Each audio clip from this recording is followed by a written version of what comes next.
America में राष्ट्रपति चुनाव के लिए वोटिंग शुरू हो चुकी है। कमला हैरिस और डोनाल्ड ट्रंप के बीच तलवार की धार जैसा मुकाबला। अलग अलग राज्यों में लोग इस तरह वोट देने निकले। किसी ने बैलेट का इस्तेमाल किया तो कोई इन पर्सन वोटिंग देने के लिए पहुंचा। चौंकाने वाली बात यह रही कि 15 करोड़ वोटर्स में से 8 करोड़ से ज्यादा लोग पहले ही वोट दे चुके हैं।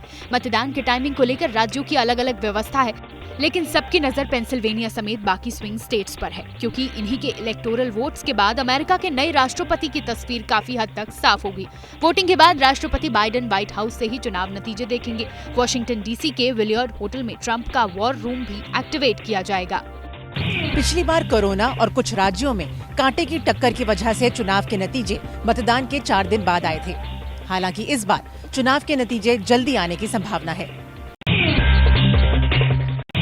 अमेरिकी राष्ट्रपति चुनाव में कांटे की टक्कर के बीच कमला हैरिस और डोनाल्ड ट्रंप दोनों ने ही झोंकी पूरी ताकत। दोनों ही नेताओं ने पेंसिल्वेनिया में की अपनी आखिरी पब्लिक मीटिंग। डेमोक्रेटिक पार्टी के इलेक्शन कैंपेन के लिहाज से पेंसिल्वेनिया काफी क्रूशल स्टेट है। यही वजह है कि कमला हैरिस ने लोगों के बीच वोट मांगने के लिए ग्रैंड फिनाले किया। लेडी गागा और ओपरा विनफ्रे ने कमला हैरिस को इंट्रोड्यूस किया और फिर कमला ने लोगों के बीच अमेरिका के लिए पॉजिटिव विजन रखा। ये भी कहा कि अगर वो राष्ट्रपति बनी तो गाजा में जंग खत्म करवाने की कोशिश करेंगी। We are optimistic and we are excited about what we can do together. And we know it is time for a new generation of leadership in America. दूसरी तरफ डोनाल्ड ट्रंप ने एक बार फिर टैक्स कम करने की बात दोहराई। कहा कि अगर मेक्सिको ने लोगों को गैर कानूनी तरीके से अमेरिका में भेजना बंद नहीं किया तो वहां से आने वाले सारे सामान पर टैक्स लगाएंगे। दोनों उम्मीदवारों का इलेक्शन कैंपेन काफी लंबा चला। अब वोटिंग के बाद रुझानों में पता चलेगा कि कौन बनेगा अमेरिका का अगला राष्ट्रपति। व्हाइट हाउस की रेस के बीच सट्टा बाजार में भी कमला और ट्रंप टक्कर जारी। दोनों उम्मीदवारों के अलग अलग रुझान सामने आ रहे हैं। द गार्जियन की रिपोर्ट के मुताबिक एक सट्टा बाजार में आगे चल रहे डोनाल्ड ट्रंप को कमला हैरिस ने चुनाव की पूर्व संध्या पर पीछे छोड़ दिया। सट्टेबाजों के रुझान में ट्रंप की जीत की संभावना कम होती दिखाई दी। पॉली मार्केट के मुताबिक पहले ट्रंप के 67% जीतने के चांस बताए जा रहे थे, लेकिन सोमवार को ये आंकड़ा घटकर 58% ही रह गया। कलशी नाम की बेटिंग ऐप पर भी ट्रंप की रेटिंग में गिरावट आई है। 65 से खिसक कर 53% हो गई। हालांकि कुछ ऑनलाइन यूजर्स के मुताबिक ट्रंप अब भी चुनाव जीतने के प्रबल दावेदार हैं। प्रेडिक्ट नाम की बेटिंग ऐप ने एक महीने में पहली बार कमला हैरिस की जीत की संभावना को ट्रंप से ज्यादा बताया है। अमेरिका चुनाव में उपराष्ट्रपति कमला हैरिस की जीत के लिए दुआओं का दौर। तमिलनाडु में कमला के पैतृक गांव में की गई विशेष पूजा अर्चना। तमिलनाडु के तिरुवरुर जिले का ये थुलसेंद्रपुरम गांव इस वक्त अमेरिका में चर्चा का केंद्र है, क्योंकि कमला हैरिस की जड़ें यहां से जुड़ी हैं। राष्ट्रपति चुनाव में वोटिंग के बीच थुलसेंद्रपुरम में गांव वालों ने धर्म संस्था मंदिर में प्रार्थना की ताकि कमला हैरिस अमेरिका में चुनाव जीत जाएं। डेमोक्रेटिक पार्टी के कुछ वॉलंटियर्स भी गांव में मौजूद थे। दूसरी ओर आंध्र के गोदावरी में ट्रंप और उनके वाइस प्रेसिडेंट कैंडिडेट वांस की जीत के लिए प्रार्थना की गई। वांस की पत्नी उषा यहीं से ताल्लुक रखती हैं। कमला हैरिस ने अमेरिका में रह रहे भारतवंशियों के लिए एक वीडियो भी अपलोड किया, जिसमें उन्होंने अपनी मां की तस्वीरें साझा की। अमेरिका में राष्ट्रपति चुनाव के बीच रूस का बड़ा बयान सामने आया है। पुतिन ने कहा कि यूक्रेन के साथ सीज फायर की संभावनाओं को खारिज नहीं किया है। जिस वक्त पूरा अमेरिका राष्ट्रपति चुनाव के लिए वोट कर रहा है, उस दौरान मॉस्को में पुतिन ने कई देशों के राजदूतों से मुलाकात की। इस मुलाकात के बाद पुतिन ने रूस यूक्रेन युद्ध पर बड़ा बयान दिया। पुतिन ने कहा कि रूस एक ईमानदार वैश्विक व्यवस्था का हिमायती है और यूक्रेन के साथ युद्ध खत्म करने के लिए बातचीत के लिए तैयार है, मगर कुछ लोग जानबूझकर जंग का दायरा बढ़ाना चाहते हैं। राष्ट्रपति पुतिन ने अपने बयान में कहा कि जो लोग रूस की रणनीतिक हार चाहते हैं वो भ्रम में हैं। रूस और यूक्रेन के बीच सीज फायर को लेकर कई मुल्क लगातार कोशिश कर रहे हैं। प्रधानमंत्री मोदी भी कह चुके हैं कि रूस और यूक्रेन चाहें तो भारत मध्यस्थता कर सकता है। Ahmedabad Mumbai bullet train project में बड़ा हादसा। आनंद में पिलर का स्ट्रक्चर गिरने से दबे मजदूर, 2 की मौत। हादसा आनंद के वासद में हुआ है। यहाँ माही नदी के पास बुलेट ट्रेन प्रोजेक्ट से जुड़े पुल का काम चल रहा था। मजदूर लोहे की भारी गार्डर से पिलर का स्ट्रक्चर खड़ा कर रहे थे, तभी गार्डर गिर गई और मजदूर कंक्रीट के भारे मलबे में दब गए। हादसे की खबर मिलते ही आनंद पुलिस फायर ब्रिगेड के आला अधिकारी मौके पर पहुंचे।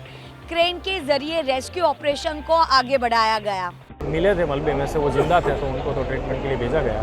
तो लेट अस सी, हम जितनी जल्दी मलबा ये हटाया जा सके उतनी जल्दी हमको रियल पिक्चर पता चलेगा। हादसे में रेस्क्यू किए गए दूसरे मजदूरों को इलाज के लिए अस्पताल में दाखिल कराया गया है। ओडिशा में चलती ट्रेन पर हुई फायरिंग, आरोपियों ने नंदनकानन एक्सप्रेस को बनाया निशाना, पुलिस जांच में जुटी। जानकारी के मुताबिक वारदात सुबह 9 से 9:30 बजे के बीच हुई। दिल्ली के आनंद विहार टर्मिनल से निकली नंदनकानन एक्सप्रेस को ओडिशा के चरम्पा रेलवे स्टेशन के पास निशाना बनाया गया। ट्रेन पर गोलियां चलाई। ये गोली गार्ड के वैन डिब्बे को टारगेट करके चलाई गई। फायरिंग की वजह से खिड़की में छेद हो गया। हालांकि गनीमत रही कि गोलीबारी की चपेट में कोई नहीं आया। जीआरपी ने इस मामले में एफआईआर दर्ज कर ली है। पुलिस और आरपीएफ समेत 4 टीमें आरोपियों की तलाश में जुटी है। इससे पहले कई बार ट्रेन को डिरेल करने की साजिश सामने आ चुकी है। यूपी में डीजीपी नियुक्ति प्रक्रिया में बदलाव। अब राज्य में ही तय होगा डीजीपी का नाम। अखिलेश यादव का तंज, कहा बड़े पुलिस अधिकारियों को अस्थायी पद देने की हो रही है व्यवस्था। यूपी में नया डीजीपी नियुक्त करने के लिए योगी कैबिनेट ने DGP Uttar Pradesh selection and appointment rules 2024 को मंजूरी दी है। अब यूपी में डीजीपी का चुनाव हाई कोर्ट के रिटायर्ड जज की अध्यक्षता वाली कमेटी करेगी। कमेटी में राज्य के मुख्य सचिव, यूपीएससी का एक प्रतिनिधि, यूपी पीसीएस के अध्यक्ष, गृह विभाग के अतिरिक्त मुख्य सचिव और एक रिटायर्ड डीजीपी शामिल होंगे। एक बार चुने जाने के बाद डीजीपी को 2 साल का कार्यकाल मिलेगा। कानून का राज स्थापित करने का जो उद्देश्य था, उस उद्देश्य में मैं समझता हूँ कि सबसे ज्यादा आवश्यकता इस बात की थी कि हमारे पास पूर्णकालिक एक सुयोग्य डीजीपी हो। यूपी सरकार के इस फैसले पर अखिलेश यादव ने तंज कसा। ये साबित कर रहा है लेकिन लखनऊ दिल्ली में सब कुछ ठीक नहीं है। अभी तक यूपी सरकार संघ लोक सेवा आयोग को नामों का पैनल भेजती थी, जिसके बाद संघ लोक सेवा आयोग डीजीपी की नियुक्ति करता था। उत्तर प्रदेश के मदरसों को बड़ी राहत। सुप्रीम कोर्ट ने UP board of Madrasa education act की वैधता बरकरार रखी। सुप्रीम कोर्ट ने इलाहाबाद हाई कोर्ट के उस फैसले को निरस्त कर दिया है जिसमें मदरसा एक्ट को असंवैधानिक बताया गया था। सुप्रीम कोर्ट ने कहा है कि यूपी मदरसा एक्ट के सभी प्रावधान मूल अधिकारों या संविधान के बेसिक स्ट्रक्चर का उल्लंघन नहीं करते। कोर्ट ने कहा है कि राज्य सरकार शिक्षा को नियमित करने के लिए कानून बना सकती है। मदरसे मजहबी शिक्षा देते हैं, लेकिन उनका मुख्य उद्देश्य शिक्षा ही है। मदरसों में किसी भी छात्र को धार्मिक शिक्षा के लिए बाध्य नहीं किया जा सकता। ये जो हाईकोर्ट का फैसला था वो तथ्यों के आधार पर नहीं था। इस साल 22 मार्च को इलाहाबाद हाई कोर्ट ने यूपी मदरसा एक्ट 2004 को असंवैधानिक करार दिया था। हाई कोर्ट ने कहा था कि ये एक्ट धर्मनिरपेक्षता के सिद्धांत का उल्लंघन है। यूपी मदरसा एक्ट पर सुप्रीम कोर्ट के फैसले के बाद सियासत तेज। विपक्ष ने योगी सरकार पर उठाए सवाल। विपक्षी पार्टियों ने कहा कि योगी सरकार सिर्फ लोगों को धर्म और मजहब के नाम पर बांटना चाहती है। समय समय पर उत्तर प्रदेश सरकार ने अनकॉन्स्टिट्यूशनल काम किए हैं और उसका परिणाम ये है कि हाई कोर्ट और सुप्रीम कोर्ट हस्तक्षेप करता है। जो ये बटोगे कटोगे, ये फैसला उस नारे पर। वहीं बीजेपी नेताओं का कहना है कि यूपी सरकार मदरसों की बेहतरी के लिए काम कर रही है। उत्तर प्रदेश की योगी सरकार ने हमेशा मदरसा शिक्षा की बेहतरी के लिए, मदरसा शिक्षा के विकास के लिए, मदरसा शिक्षा में जो पढ़ने वाले नौजवान हैं उनके बेहतर तालीम के लिए, क्वालिटी ऑफ एजुकेशन के लिए काम किया है। बीएसपी अध्यक्ष मायावती ने भी मदरसा एक्ट पर सुप्रीम कोर्ट के फैसले का स्वागत किया है। महाराष्ट्र में विधानसभा चुनाव मतदान से पहले शरद पवार का इमोशनल कार्ड, राजनीति से संन्यास के दिए संकेत। बारामती में योगेंद्र पवार के लिए प्रचार करने पहुंचे शरद पवार ने संन्यास का संकेत देकर सियासी धमाका किया। शरद पवार ने कहा कि अब तक मैंने 14 चुनाव लड़े हैं, कहीं तो रुकना होगा। लोकसभा लढणार नाही, 36 निवडणूक लढणार नाही, अब किती निवडणुका करायच्या? आतापर्यंत 14 निवडणुका केल्या। शरद पवार के इस ऐलान पर बीजेपी ने चुटकी ली। बीजेपी नेताओं ने कहा कि पहले भी पवार ऐसी बातें कह चुके हैं। बैटन दूसरे को देना है तो अजीत दादा को देते तो अच्छा रहता। चुनाव आएगा तो सेंटिमेंटल बातें करने का अपील भावनात्मक करने का, ये उनका शायद स्ट्रेटजी हो सकती है, लेकिन अभी जनता उनको माफ नहीं करने वाली। शरद पवार ने सियासत में नए लोगों को आगे लाने की बात कर बारामती में योगेंद्र पवार के समर्थन की अपील की। उन्होंने आगे कहा कि अगले 30 साल योगेंद्र पवार बारामती की सेवा करेंगे। झारखंड में चुनाव प्रचार में योगी आदित्यनाथ का औरंगजेब वाला प्रहार, कहा सरकार के एक मंत्री ने झारखंड वासियों को लूटा। गेटवे ऑफ झारखंड के नाम से मशहूर कोडरमा से सीएम योगी ने चुनावी प्रचार का आगाज किया। कोडरमा में सीएम योगी ने कहा कि झारखंड भ्रष्टाचार के कारण आगे नहीं बढ़ सका। झारखंड के अंदर ये भ्रष्टाचार की चंडी, झारखंड मुक्ति मोर्चा और कांग्रेस का जो इंडी गठबंधन है, इन्हें मौका नहीं देना है। सीएम योगी ने बटेंगे तो कटेंगे वाला नारा भी बुलंद किया। उन्होंने कहा कि जब भी बटे हैं निर्ममता से कटे। मैं तो बार बार कहता हूं, इस देश का इतिहास गवाह है, जब भी जाति के नाम पर, क्षेत्र के नाम पर, भाषा के नाम पर बंटे हैं तो निर्ममता से कटे भी हैं। झारखंड में 2 चरणों में 81 सीटों पर वोटिंग होगी।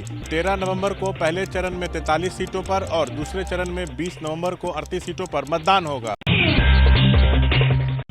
झारखंड के लिए इंडिया गठबंधन ने जारी किया 7 गारंटियों वाला घोषणा पत्र। कांग्रेस अध्यक्ष खड़गे ने गारंटियों को लेकर प्रधानमंत्री मोदी को बहस की चुनौती दी। बीजेपी के यूनिफॉर्म सिविल कोड की काट के तौर पर कांग्रेस ने सरना धर्म कोड लागू करने की गारंटी दी। इसके अलावा महिलाओं, किसान, युवाओं का भी ध्यान रखा। लेकिन इस दौरान खड़गे के एक बयान पर विवाद भी हो गया। यहाँ पर सीट कितने हैं?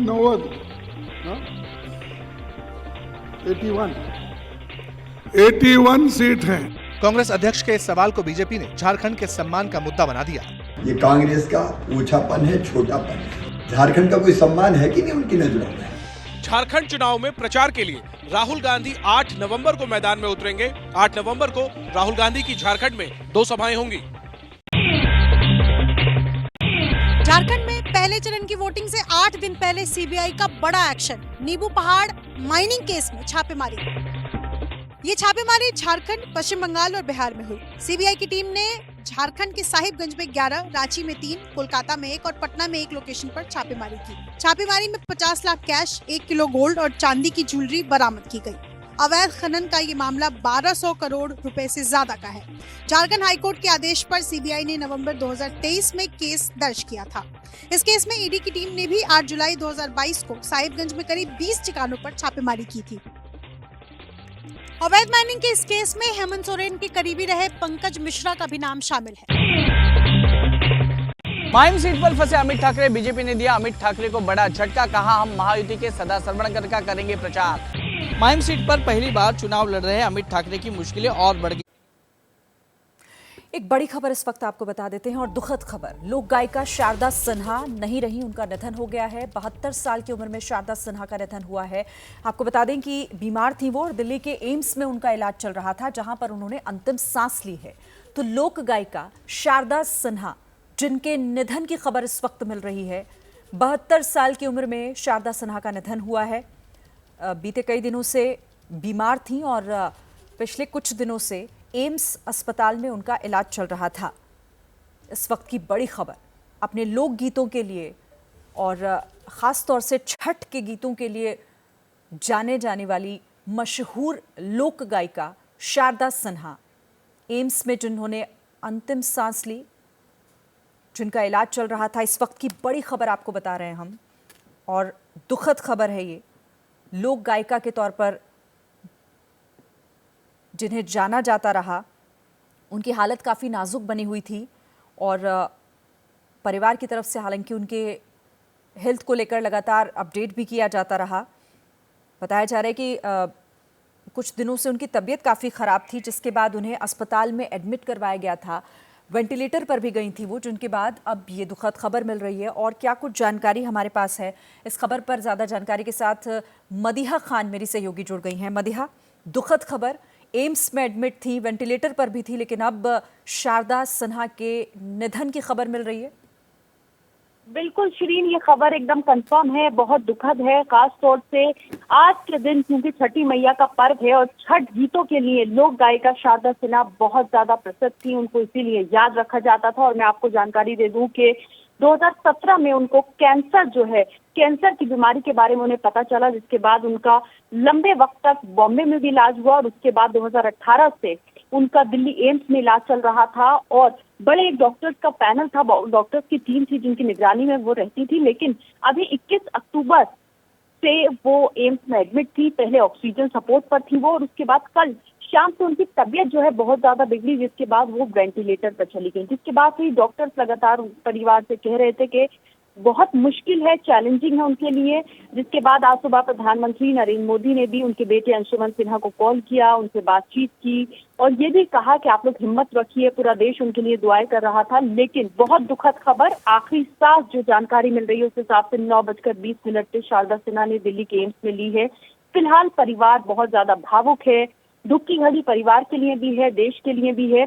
और पद्म भूषण उन्हें 2018 में मिला था शारदा सिन्हा को, और वो परिवार के लिए बहुत दर्द का पल था। उसके बाद से ही उन्होंने अपने इलाज में बहुत मोटिवेशन दिखाया था परिवार के मुताबिक। उसके बाद से बहुत मोटिवेट होके वो जो है अपना इलाज करवा रही थी, लेकिन बीते कई दिनों से उनकी जब तबीयत बिगड़ी तो वो 21 अक्टूबर से दिल्ली के एम्स में एडमिट थी। पहले वो बातचीत कर रही थी परिवार से, बहुत अच्छी उनकी बातचीत हो रही थी एडमिट होने के बावजूद, लेकिन पहले आईसीयू में पहुंची और उसके बाद उनको ऑक्सीजन सपोर्ट पे रखा गया। लेकिन धीरे धीरे उनकी तबीयत जो है और ज्यादा खराब हो गई, जिसके बाद कल उनकी तबीयत काफी ज्यादा खराब होने के बाद उनको वेंटिलेटर पे रखा गया, हालत नाजुक थी। और आज ये बहुत ज्यादा दुखद खबर जो है ये आई है कि 9:20 पर शारदा सिन्हा ने दिल्ली के एम्स में अंतिम सांस ली है। फिलहाल परिवार जो है बहुत गमगीन है और अब से कुछ देर पहले, यानी कि अब से 2 से ढाई घंटे पहले जो है गिरिराज सिंह जो थे वो भी पहुंचे थे दिल्ली एम्स में, जहां अंशुमन सिन्हा उनके बेटे और परिवार के बाकी लोगों से मुलाकात जो है वो की थी। और प्रधानमंत्री नरेंद्र मोदी जो है उन्होंने खुद आज सुबह जो है बातचीत की थी अंशुमन सिन्हा उनके बेटे से। लेकिन ये बहुत दुख की घड़ी इस वक्त पूरे देश के लिए, खासतौर से ऐसे आप कह रही हैं मदिहा, छठ पर्व जो है क्योंकि छठ के गीतों के लिए मशहूर रही शारदा सिन्हा, लोक गायिका के लिए, लोक गान के लिए वो जानी जाती रही हैं हमेशा। और आज छठ का पहला दिन और आज ही ये दुखद खबर, शारदा सिन्हा नहीं रही। कल महाराष्ट्र में 5 गारंटी का ऐलान करेंगे राहुल गांधी, उद्धव ठाकरे और शरद पवार। महिलाओं, किसानों और बेरोजगारों पर रहेगा फोकस। कल दोपहर 1 बजे राहुल गांधी नागपुर पहुंचेंगे, यहां संविधान सम्मान सम्मेलन में शामिल होंगे। उसके बाद शाम 6 बजे मुंबई के बीकेसी में महाविकास अघाड़ी की महाराष्ट्र स्वाभिमान सभा में शामिल होंगे। इस कार्यक्रम में उद्धव ठाकरे, शरद पवार, मल्लिकार्जुन खड़गे समेत महाअघाड़ी के दिग्गज नेता मौजूद रहेंगे। कार्यक्रम में 5 गारंटी का ऐलान होगा। सूत्रों के मुताबिक इन गारंटी में महिलाओं को हर महीने 3,000 रुपए, किसानों के लिए 3 लाख तक की कर्ज माफी, 300 यूनिट मुफ्त बिजली, नौजवानों को 4,000 रुपए महीना बेरोजगारी भत्ता और 25 लाख के स्वास्थ्य बीमा के वादे को शामिल किया जा सकता है। घोषणा पत्र में जाति जनगणना, 500 रुपए में एलपीजी गैस और सरकारी बसों में महिलाओं को मुफ्त यात्रा जैसे वादे भी शामिल हो सकते हैं। स्पोर्ट्स का सुपर पावर हाउस बनने की तरफ भारत ने बड़ा कदम बढ़ा दिया है। भारत ने ओलंपिक गेम्स होस्ट करने के लिए औपचारिक तरीके से चिट्ठी भेज दी है। प्रधानमंत्री नरेंद्र मोदी चाहते हैं कि भारत में खेलों का महाकुंभ यानी ओलंपिक गेम्स का आयोजन हो, इसलिए अहमदाबाद को डेवलप और तैयार भी किया जा रहा है। लेकिन अभी तक सिर्फ चर्चाएं थी। हालांकि आज ये खबर आई है कि भारत ने अंतर्राष्ट्रीय ओलंपिक कमेटी को औपचारिक तौर पर ओलंपिक गेम्स आयोजित करने के लिए लेटर ऑफ इंटेंट भेज दिया है। भारत चाहता है कि 2036 में होने वाले ओलंपिक और पैरा ओलंपिक गेम्स की मेजबानी वो खुद करें। सूत्रों के मुताबिक 1 अक्टूबर 2024 को फ्यूचर होस्ट कमीशन को भी चिट्ठी भेज दी है। साल 2010 में भारत ने कॉमनवेल्थ गेम्स का आयोजन किया था। इससे पहले भारत एशियन गेम्स की मेजबानी भी कर चुका है। कनाडा में हिंदुओं से मारपीट के बाद हिंदू सभा मंदिर के बाहर लोग इकट्ठा हुए और खालिस्तानी हमले के विरोध में मार्च निकाला। कनाडा के ब्रैम्पटन में एक बार फिर लोग सड़कों पर निकले। इस बार उनके हाथ में तिरंगा झंडा था। कई लोग भारत माता की जय के नारे लगा रहे थे। ये कनाडा में रहने वाले वो हिंदू थे जिन्होंने हिंदू मंदिर में खालिस्तानी हमले का विरोध जताया और सरकार से उचित कार्रवाई की मांग की। रैली के आयोजकों ने कहा कि कनाडा के राजनेताओं और एजेंसियों को खालिस्तानी समर्थकों का सपोर्ट नहीं करना चाहिए। विदेश मंत्री एस जयशंकर ने भी हिंदुओं पर हमले को लेकर अपनी बात रखी। I think what happened yesterday at the Hindu temple in Canada was obviously deeply concerning. Canada में हिंदू मंदिर पर हमले को लेकर पंजाब के मुख्यमंत्री भगवंत सिंह मान ने कहा कि भारत सरकार को कनाडा सरकार से बातचीत कर जरूरी कार्रवाई करनी चाहिए। भारत सरकार ने इंटरनेट इंसाइक्लोपीडिया प्लेटफॉर्म विकिपीडिया को नोटिस भेजा है और नोटिस में भारत सरकार ने विकिपीडिया पर गलत जानकारी देने और पक्षपात करने का आरोप लगाया है। सूत्र के मुताबिक भारत सरकार ने विकिपीडिया को पत्र भेजकर कुछ शिकायतों पर जवाब मांगा है। साथ ही विकिपीडिया से पूछा है कि उसको मध्यस्थ के बजाय पब्लिशर के रूप में क्यों नहीं माना जाए। जानकारी के मुताबिक इंटरनेट इंसाइक्लोपीडिया को लिखे एक पत्र में कहा गया है कि संपादकों के एक छोटे समूह का कंटेंट पर ज्यादा कंट्रोल है, जिसकी वजह से वो कंटेंट न्यूट्रल नहीं रहता है। हालांकि इस मामले पर अभी तक ना तो सरकार की ओर से और ना ही विकिपीडिया की तरफ से कोई भी आधिकारिक बयान सामने आया है। गलत जानकारी देने के मामले में हाल ही में दिल्ली हाईकोर्ट ने विकिपीडिया को फटकार लगाई थी। इसके अलावा एक्स और टेस्ला के मालिक एलन मस्क भी विकिपीडिया के ऊपर पक्षपात के आरोप लगा चुके हैं। दिल्ली में एयर पोल्यूशन कंट्रोल करने के लिए एक्शन में दिल्ली सरकार, गोपाल राय ने की बैठक। दिल्ली में कल से शुरू होगा एंटी ओपन बर्निंग अभियान। दिवाली के बाद से लगातार दिल्ली का AQI खराब होता जा रहा है। हालात नहीं सुधरे तो दिल्ली में जल्द ही ग्रैब 3 लागू हो सकता है। आज बैठक में तय हुआ कि ओपन बर्निंग रोकने के लिए अभियान चलाया जाएगा। कल 6 नवंबर से 6 दिसंबर तक एंटी ओपन बर्निंग कैंपेन चलेगा। इस अभियान में 88 टीमें तैनात की जाएंगी। दिल्ली के अलग अलग इलाकों में 414 एंटी स्मोक गन तैनात की गई हैं। जो दिल्ली का एवरेज AQI है वो 400 के पार जाता है, तो फिर हम ग्रैब 3 की तरफ विचार करेंगे और सभी परिस्थितियों पे हम लोग नजर बनाए हुए हैं और जो भी जरूरी कदम होगा उसको उठाएंगे। बैठक के बाद गोपाल राय ने कहा कि अगले 10 दिनों में बिगड़ सकते हैं हालात। ऐसे में केंद्र सरकार दिल्ली में आर्टिफिशियल बारिश की मंजूरी के लिए प्रक्रिया शुरू करे। जयपुर में दिलजीत दोसांझ के शो में 100 से ज्यादा लोगों के मोबाइल हुए चोरी, पुलिस जांच में जुटी। जीत पाजी please help me with this. यहाँ पुलिस स्टेशन में बहुत सारे लोग हैं, आई थिंक ऑलमोस्ट 80 to 100 लोग हैं जिनका फोन चोरी हो गया है। Diljit please help us, we have come to your concert not for this thing कि हम अपने फोन चोरी करवा के जाए यार। ये दिलजीत दोसांझ के वो फैंस हैं जो शो देखने जयपुर पहुंचे थे और अब थाने के चक्कर लगा रहे हैं। करीब 3 घंटे के दिलजीत के शो में चोरों ने 100 से ज्यादा मोबाइल गायब कर दिए। ना इतनी पुलिस होने के बाद भी कॉन्सर्ट में फोन चोरी हो रहे हैं तो आई कैन नॉट अंडरस्टैंड कि अभी और क्या है नेक्स्ट इंडिया का। ये कॉन्सर्ट के बाद सांगानेर पुलिस स्टेशन में FIR दर्ज कराने वालों की भीड़ लग गई। मोबाइल से जुड़े डॉक्यूमेंट नहीं होने के कारण कई लोगों की FIR दर्ज नहीं हुई। पुलिस की माने तो मोबाइल चोर टिकट लेकर दिलजीत के कार्यक्रम में घुसे थे। दिल्ली में भी दिलजीत के शो के दौरान मोबाइल चोरी की शिकायतें सामने आई थी।